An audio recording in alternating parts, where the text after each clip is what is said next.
好啦，咁呢題咧就講緊兩粒星啦，咁有 star X 同 star Y 啦，咁咧佢就話 X 咧同 Y 佢哋係 same absolute magnitude 啦，然之後 X 咧係 appears 4倍光度於呢個 Y 啦，咁然之後問你呢個 stellar parallax 嘅，咁咧呢一題咧就係一題計數嘅題目啦，都唔算好難嘅。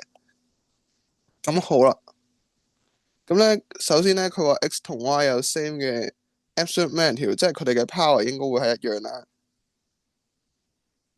咁既然咧佢哋 power 一樣咧，我哋直接用一個 P 表示啦，Px 等於 Py 等於 P 啦。咁咧佢話 X 係 apparent 4倍光過 Y 啦，咁即係 Ix 就等於4個 Iy 啦。咁你可以爆翻開佢啦，P over 4派 dx square 就等於 4個 P over 4派 dy square。咁然之後你將嗰啲嘢約走晒啦，咁咧你就會計到 dx square over dy square 咧就會等於1 over 4啦。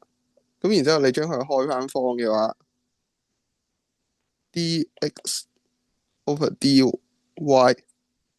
好似 calculus 咁，就等於咧1 over 2啦。咁咧1 over 2係咪答案咧？係咪選 B 咧？咁就唔係嘅，